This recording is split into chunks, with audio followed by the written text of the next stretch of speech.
লাকাদ কানা লাকুম ফি রাসূলিল্লাহি উসওয়াতুন হাসানা। আল্লাহ তাআলা জানায় দেয়, গোলাম, নবীজির মধ্যে আমি আল্লাহ পৃথিবীর মধ্যে সর্বশ্রেষ্ঠ সর্বোৎকৃষ্ট স্বভাব চরিত্র দিয়ে বানাইছি। তোমরা আমার নবীজির অনুসরণ করো। মান আহাব্বা সুন্নতি ফাকাদ আহাব্বানি ওয়া মান আহাব্বানি কানা মাই ফিল জান্নাহ। যে ব্যক্তি আমার নবীর অনুসরণ করবে, রে গোলাম, আমার নবীর কিভাবে অনুসরণ করবে, নবীর অনুসরণ করবে কিভাবে শুনে নাও। মিলাদুন নবী পালন করার মধ্যে নয়। তোমার দাড়ি নাই, তুমি মিলাদুন নবীর পিছনে দৌড়াও। সকালে ফজরের নামাজও পড়ো নাই, মিলাদুন নবীর পিছনে দৌড়াও। তোমার মাথায় নবীর সুন্নাত টুপি নাই, তুমি মিলাদুন নবীর পিছনে দৌড়াও। তোমার 3.5 হাত বডির মধ্যে নবীর সুন্নাত নাই, তুমি মিলাদুন নবীর পিছনে দৌড়াও। মায়ের নবী জানায় দেয়, রে গোলাম, আমি নবীর অনুসরণ কিভাবে করবে তোমরা শুনিয়া নাও।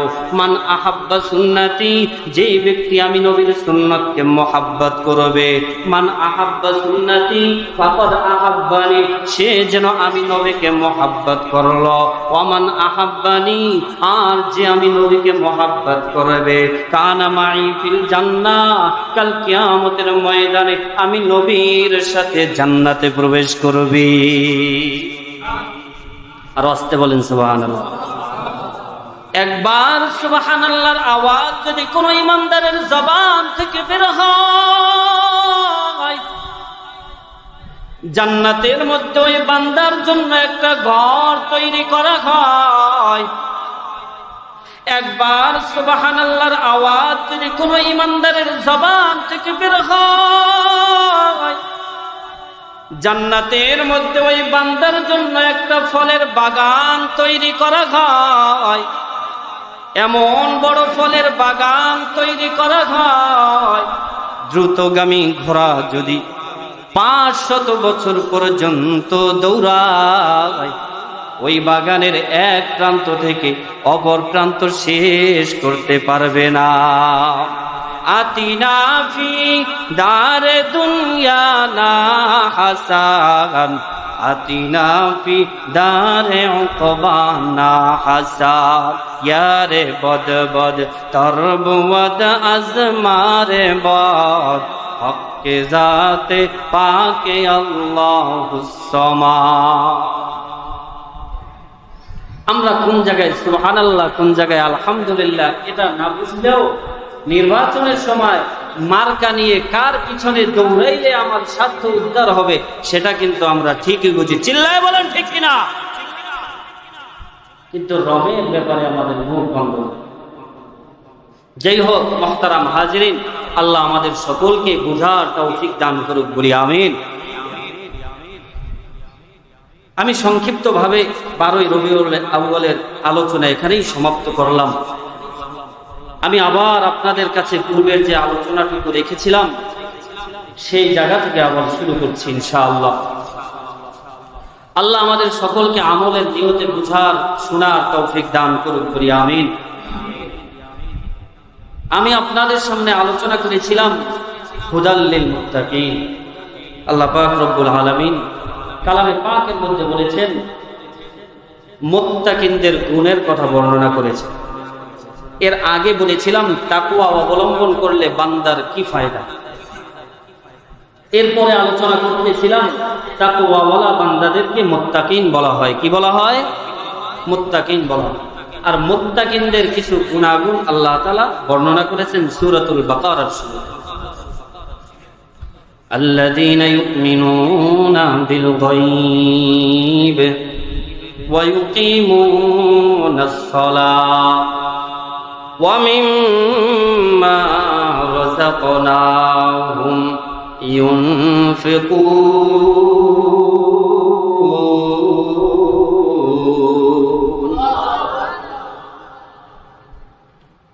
আল্লাহ পাক রব্বুল আলামিনের আয়াতে কারীমার মধ্যে জানায় দেয়, আল্লাযীনা ইউমিনুনা বিল গায়ব, মুত্তাকিনদের এক নাম্বার গুণ হলো তারা গায়েবকে বিশ্বাস করবে। কি করবে? গায়েবের উপরে ঈমান আনবে। মুত্তাকিনদের 2 নাম্বার গুণাবলী হলো ওয়ায়ুকিমুনাস সালাত, তারা নামাজ প্রতিষ্ঠিত করবে। মুত্তাকিনদের 3 নাম্বার সিফাত হলো ওয়ামিম্মা রাযাকনাহুম ইউনফিকুন, আল্লাহ তাআলা মুত্তাকিনদেরকে যে সম্পদ দিয়েছেন, মাল দিয়েছেন, সেগুলির থেকে তারা নেক কাজে ব্যয় করবে, খরচ করবে। মুত্তাকিনদের 4 নাম্বার গুণাবলী ওয়াল্লাযীনা ইউমিনুনা বিমা উনজিলা ইলাইক ওয়া মা উনজিলা মিন ক্বাবলিক। মুত্তাকিনদের 4 নাম্বার গুণ হলো, হে গোলাম,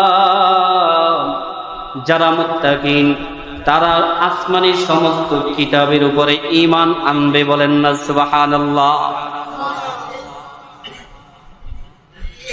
ওয়া বিল আখিরাতি হুম ইউকিনুন। আর মুত্তাকিনদের 5ম নাম্বার সিফাত হলো মুত্তাকিনরা আখিরাতের ব্যাপারে বিশ্বাস করবে, ঈমান আনবে। এরে মুমিন ঈমানওয়ালা আল্লাহর গোলাম, আমাদেরকে যদি বলা হয় এই 5টা জিনিসের উপরে কে বিশ্বাস করে না, আমরা সবাই বলবো বিশ্বাস করি। ঠিক কিনা জোরে বলেন। কিন্তু এই বিশ্বাসের কথা আমার আল্লাহ বলে নাই। আল্লাযীনা ইউমিনুনা বিল গায়ব। গায়েবের অর্থ কি? গায়েব দ্বারা কি বুঝাইছেন? গায়েব দ্বারা বুঝাইছেন মানুষ 5 ইন্দ্রিয় দ্বারা যেই জিনিসগুলো অনুভব করতে পারে না। কি বলছি? 5 ইন্দ্রিয়, নাক, কান, চোখ, মুখ, অন্তর, এগুলি দিয়া মানুষ যেই জিনিসকে অনুধাবন করতে পারে না, এটার নাম হলো গায়েব। কথা বুঝেন নাই? এগুলোর ঊর্ধ্বে আতর, ঘ্রাণ পাইলে আমরা বুঝতে পারি এটা আতর। ঠিক কিনা জোরে বলেন। খাবার মুখে দিলে বুঝতে পারি খাবারটার কোয়ালিটি কি, এটা কোন ধরনের খাবার। ঠিক কিনা জোরে বলেন। কান দিয়া কথা শুনলে আমরা বুঝতে পারি এটা কোন ধরনের কথা বলেছে। ঠিক কিনা জোরে বলেন। চোখ দিয়া দেখলে আমরা বুঝতে পারি জিনিসটা কি, অনুধাবন করতে পারি। ঠিক কিনা জোরে বলেন। দিমাগ দিয়া চিন্তা করলে আমরা বুঝতে পারি ভালো না খারাপ। ঠিক কিনা জোরে বলেন। আর 5 ইন্দ্রিয় এই জিনিসগুলোর ঊর্ধ্বে যেটা আছে সেটাই হলো গায়েব। আমার আল্লাহর আকার নাই, আমার আল্লাহ আমার সামনে আসে নাই, আমি বুঝতে পারতেছি না আমার আল্লাহ কেমন। হে গোলাম, আল্লাহকে দেখি নাই, আল্লাহর কথার আওয়াজ কোনোদিন শুনি নাই, স্বচক্ষে কোনোদিন দেখি নাই, আল্লাহর হাঁটার আওয়াজও কোনোদিন শুনি নাই, আল্লাহর ঘ্রাণও কোনোদিন পাই নাই। 5 ইন্দ্রিয়র উপরে আমার এই অন্তর দিয়েও কোনোদিন আল্লাহ তাআলার চেহারা অনুধাবন করা যায় না। ঠিক কিনা জোরে বলে। এই যে 5 ইন্দ্রিয়র উপরে, এটাই হলো গায়েব। এটাই গায়েব। গায়েবের ব্যাখ্যা আল্লাহ তাআলা অন্য আয়াতের মধ্যে করেছেন। এই সূরাতুল বাকারার শেষ আয়াত, কুল্লুন আমানা বিল্লাহ ওয়া মালাইকাতিহি ওয়া কুতুবিহি ওয়া রাসূলিহি। গায়েব কাকে বলে? গায়েব মানে কাদেরকে বিশ্বাস করবেন? 1 নম্বরে আল্লাহ বলেন আমানা বিল্লাহ, আল্লাহকে না দেখে বিশ্বাস করবে, নবীকে না দেখে বিশ্বাস করবে, কিতাবকে না দেখে বিশ্বাস করবে, কিয়ামতকে না দেখে বিশ্বাস করবে, জাহান্নামকে না দেখে বিশ্বাস করবে, হাসরকে না দেখে বিশ্বাস করবে, জান্নাতকে না দেখে বিশ্বাস করবে, আল্লাহ পৃথিবীতে একজন চালানেওয়ালা আছে এটা না দেখে বিশ্বাস করবে। এটার নাম হলো গায়েব। চিল্লায়া বলেন আল্লাহু আকবার। মুসলিম শরীফের হাদিসের মধ্যে এসেছে, মুসলিম শরীফের 1 নম্বর হাদিস, প্রথম হাদিস, যে হাদিসকে হাদিসে জিব্রাইল নামে পরিচিত। عن عمر بن الخطاب رضي الله تعالى عنه قال بينما نحن عند رسول الله صلى الله عليه وسلم ذات يوم اطلع علينا رجل شديد بياض الثياب شديد سواد الشعر لا يرى عليه أثر السفر ولا يعرف منا أحد حتى جلس إلى النبي صلى الله عليه وسلم فأسند ركبتيه إلى ركبتيه ووضع كفيه على فخذيه وقال يا محمد أخبرني عن الإيمان আমাকে ঈমান সম্পর্কে বয়ান করেন আন তুমিনা বিল্লাহি ওয়া মালাইকাতিহি ওয়া কুতুবিহি ওয়া রুসুলিহি ওয়াল ইয়াউমিল আখির ওয়া তুমিনা বিল কদরি খাইরিহি। এই ছয়টা বিষয়ের ব্যাপারে নবীকে বলেছেন, এরে মুমিন ঈমানওয়ালা আল্লাহর গোলাম। মায়ার নবীজি একদিন সাহাবায়ে কিরামদেরকে নিয়ে বসা, হঠাৎ জিবরাইল আলাইহিস সালাতু ওয়াস সালাম এক আগন্তুক অপরিচিত ব্যক্তির ভেষ ধরে সামনে হাজির হয়ে গেছেন। বলেন আল্লাহু আকবার। অপরিচিত, কেউ তাকে চিনে না। আবার দূরের থেকে আসলে তো চেহারার মধ্যে, শরীরের মধ্যে, জামা কাপড়ের মধ্যে সফরের একটা নমুনা বোঝা যাওয়ার কথা, ঠিক কিনা? অনেক দূর থেকে আসলে জামাটা ঘোচায় যাবে, শরীরটা ক্লান্ত ক্লান্ত লাগবে, চেহারার মধ্যে ধুলাবালু থাকবে, এরকম একটা ভাব বোঝা যাবে সফর করে আসছে, তাই না? কিন্তু এই ব্যক্তি নবীজির সামনে এমন হালাতে আসছে, দেখলে মনে হয় পাশের রুম থেকে বের হয়ে আসছে। একদম পুরো ধবধবে সাদা কাপড় পরা, চুলগুলো কুচকুচে কালো, একদম সিটি করা, পুরো শরীরটা দেখতে স্মার্ট। সামনে এসে বসছে। সাহাবায়ে কেরাম আশ্চর্য, তাকে আমরা কেউ চিনি না, আবার সফরের কোনো প্রতিক্রিয়া তার মধ্যে নাই, ব্যক্তিটাকে। তো এই ব্যক্তি এসে হুজুরের সামনে বসলেন, এ হাঁটুর সামনে হাঁটু গেড়ে বসছেন, অর্থাৎ নামাজের শুরুতে দুইটা হাত হাঁটুর উপরে এভাবে রেখেছেন। এটা কেন করলেন? এর দ্বারা একটা মাসালা বের হয়। মাসালা হলো, ওস্তাদ থেকে যখন হাদিসটা সাজানোর ক্ষেত্রেও আমাদের প্রতি কতটা ইনসাফ করা হয়েছে, কত সুন্দর সূক্ষ্মভাবে বুঝাই দেওয়া হয়েছে।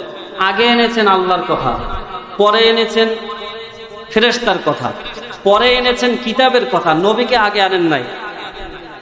কিতাবের পরে এনেছেন নবীর কথা, নবীর পরে এনেছেন হাসরের কথা, হাসরের পরে এনেছেন তাকদীরের কথা। তো দেখেন, এক নম্বরে আল্লাহর কথা এনেছেন। এখানেও আমাদেরকে তরতিব দিয়ে বুঝাই দিচ্ছেন, আল্লাহ হলো সৃষ্টিকর্তা, আল্লাহ হলো মেইন। এ আল্লাহর পক্ষ থেকে জিবরাইল আলাইহিস সালাতু ওয়াস সালাম একটা কিতাব নিয়ে তোমাদের কাছে দুনিয়ায় যাবে। ওই কিতাবটা নাজিল করব আমি নবীর উপরে। সুবহানাল্লাহ বলেন। তার মানে আগে আল্লাহ পাঠাবেন কাকে দিয়া? ফেরেশতাদেরকে দিয়া। 2 নম্বরে এই জন্য ফেরেশতা। আর আল্লাহ কি পাঠাবেন? কিতাব। এই জন্য 3 নম্বরে কিতাব। কার কাছে পাঠাবেন? নবীর কাছে। এই জন্য 4 নম্বরে নবী। কেন পাঠাবেন? এই কিতাবের মধ্যে আখিরাতের ব্যাপারে ডর ভয় তোমাদেরকে দেওয়া হয়েছে, এই জন্য 4 নম্বরে দিয়েছেন কি? আখিরাত। এরপরে বলেছেন ওয়াতুমিনা বিল কদরি খাইরিহি, সুতরাং ভালো মন্দ এটা তাকদীরি ফয়সালার উপরে মেনে নাও। 5 নম্বরে দিয়েছেন তাকদীরের কথা। তাহলে 1 নম্বরে কি বলেছেন? আনতুমিনা বিল্লাহ। 1 নম্বরে আল্লাহ তাআলা জানায় দেয়, গোলাম এক আল্লাহর উপরে ঈমান আনতে হবে। মায়ার নবী হাদিসের মধ্যে জানায় দেয়, আনতুমিনা বিল্লাহ।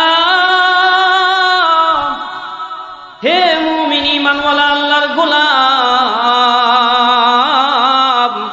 দুনিয়ার পিছনে আজকে বড় পাগল হয়ে গেছো, চাকচিক্যের পিছনে আজকে পাগল হয়ে গেছো। তোমার 5 তলা 10 তলা বাড়ির প্রয়োজন, এটার পিছনে তুমি বড় পাগল। তোমার টাকা পয়সা অর্থ করে প্রয়োজন, তুমি বড় পাগল। তোমার দুনিয়ায় চলার জন্য নারী গাড়ির প্রয়োজন, তুমি এটার জন্য বড় পাগল। অথচ আমার আল্লাহ তাআলা তোমাকে সুন্দর করে বানাইছেন, আল্লাহর হুকুমের ব্যাপারে তুমি বড় উদাসীন। এরে মুমিন ঈমানওয়ালা আল্লাহর গোলাম, আল্লাহ পাক রব্বুল আলামিন কালামে পাকের মধ্যে জানায় দেয়, ইন্না রাব্বাকুমুল্লাহুল্লাযী খালাকাস সামাওয়াতি ওয়াল আরদ ফি 6 আইয়াম। আল্লাহ তাআলা জানায় দেয়, গোলাম যদি তোমরা পৃথিবীর দিকে তাকাও, ইন্না রাব্বাকুমুল্লাহুল্লাযী খালাকাস সামাওয়াতি ওয়াল আরদি। তোমরা দুনিয়ার মধ্যে 1000 ফুট, 1500 ফুট, 2000 ফুটের একটা ঘর বানাও। এই ঘরের জন্য তোমাদের কতগুলো পিলার দিতে হয়, এই ঘরের জন্য তোমাদের কতগুলো ভীম দিতে হয়। এরে আমার আসমানের দিকে একবার তাকাও। ইন্না রাব্বাকুমুল্লাহুল্লাযী খালাকাস সামাওয়াতি ওয়াল আরদ ফি সিত্তাতি আইয়াম। আমি আল্লাহ মাত্র 6 দিনে আসমানটাকে সুন্দর করে বানাইলাম। বলেন আল্লাহু আকবার। অন্য আয়াতের মধ্যে আল্লাহ তাআলা জানায় দেন, গোলাম আল্লাহুল্লাযী রাফা'আস সামাওয়াতি বিগাইরি আমাদিন তারাউনাহা। তামাম আসমানের দিকে যদি তোমরা তাকাও, আমার আসমানের মধ্যে কোনো জায়গায় একটা খুঁটি দেখবে না, আমার আসমানের মধ্যে কোনো জায়গায় একটা ভীম দেখবে না। এরে আমি আল্লাহকে বলিয়া রইল, একবার তোমাদের কাছে প্রশ্ন করি রে গোলাম, এত বড় 7 তবক আসমান, এই আসমানটাকে বিনা খুঁটিতে ঝুলায় রেখেছেন কে? আরো জোরে বলো কে?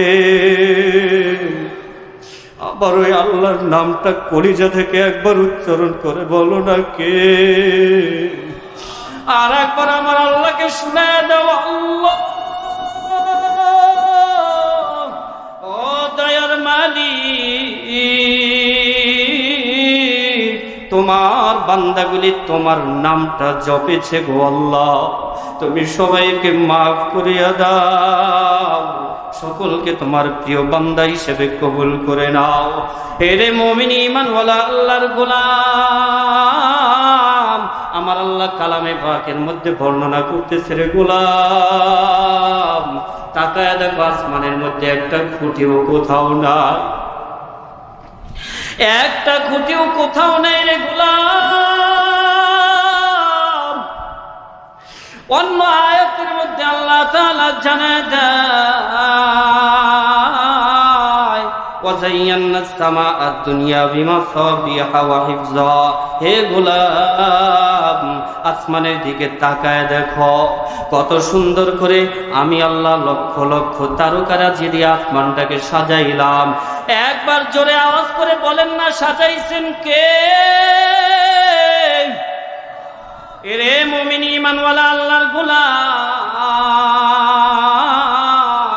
আমার আল্লাহ অন্য আয়াতের মধ্যে জানায় দেয়, ওয়াযায়্যানা খালিন নাযিরিন ওয়া হাফিজনাহা মিন কুল্লি শাইতানির রাজীম ইল্লা মান ইস্তারাকাস সামআ ফাআতবা'হু শিহাবুম মুবিন। আল্লাহু আকবার। আমার আল্লাহ জানায় দেয়, গোলাম আমি আসমানটাকে এত সুন্দর করে সাজাইলাম, আমি ফেরেশতাদেরকে দেখানোর জন্য সাজাই নাই। ওয়াযায়্যানাহা লিন-নাযিরিন, দুনিয়ায় তোমরা যে দর্শকরা আছো, ওই দর্শকরা আমার আসমানটাকে সুন্দরভাবে দেখবা, আমার তারকারা যে সুন্দর করে দেখবা। ওয়াতারাস শামসা ইযা তালা'আত তাজাওয়ারু, আবার যদি আসমানের দিকে তাকাও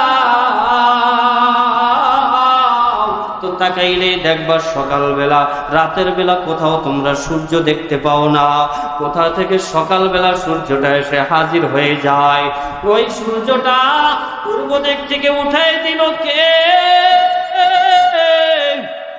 আবার সূর্যটাকে পশ্চিম দিকে নিয়ে ডুবাই দিল কে? আমার আল্লাহ জানায় দেয়, গোলাম ওয়ান নাজমু ওয়াস শাজারু ইয়াসজুদান, আমার ওই চন্দ্র সূর্য আমি আল্লাহকে সিজদা করে, অথচ কত আদর করে তোমাদেরকে বানাইলাম, মানুষ হয়ে কেমনে আমি আল্লাহকে বলিয়া রইলাম।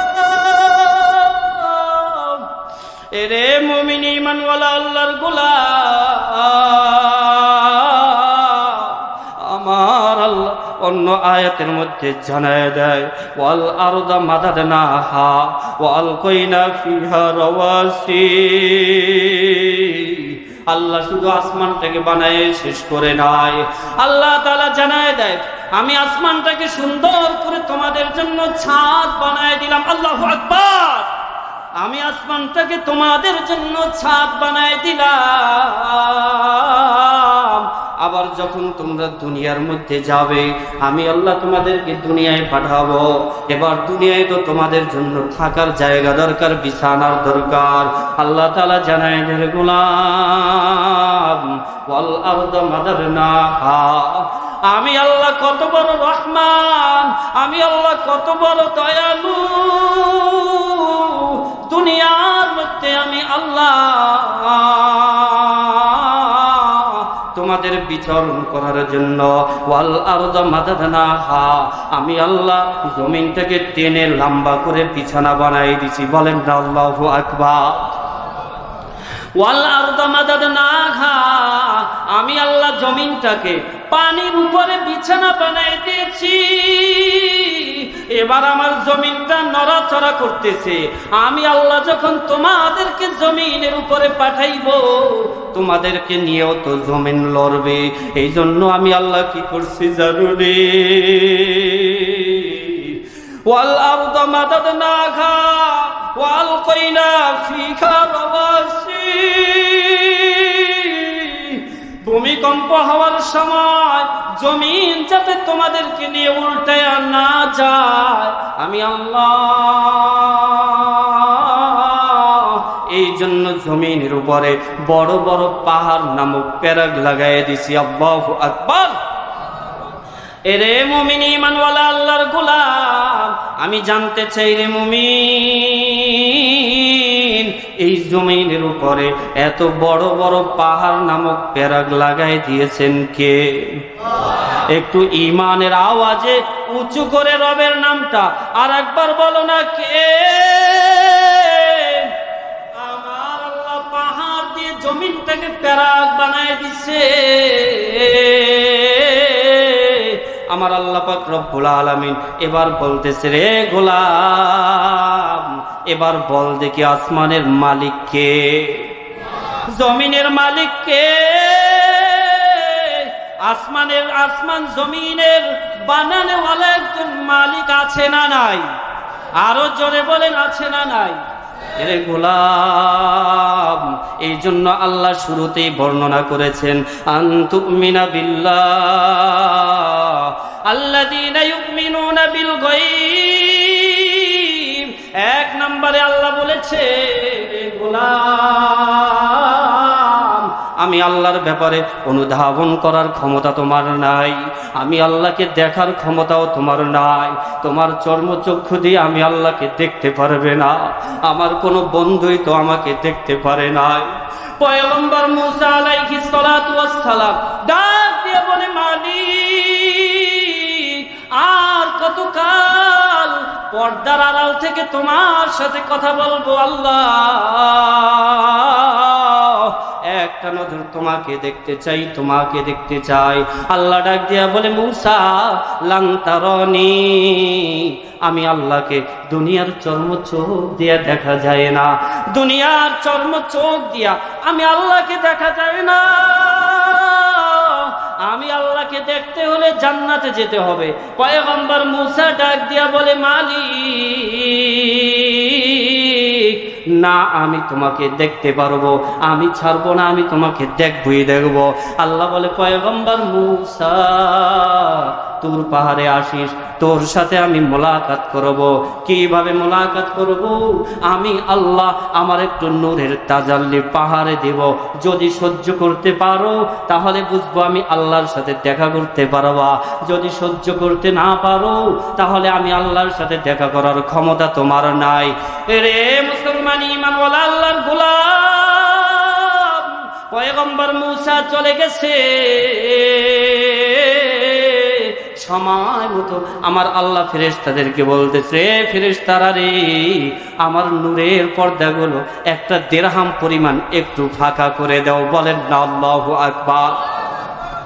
সামান্য ফাঁকা করে দিছে, নূরের সামান্য একটু ঝলসানি যখন পাহাড়ের উপরে পড়েছে, পুরা পাহাড়টা পুরে ছাই হয়ে গেছে।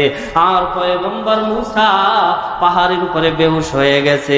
হুশ আসার পরে বলতেছে, আল্লাহ ও দয়ার মালিক, আমাকে মাফ করে দাও, দুনিয়ার চর্ম চোখ দিয়ে তোমাকে দেখা সম্ভব নয়।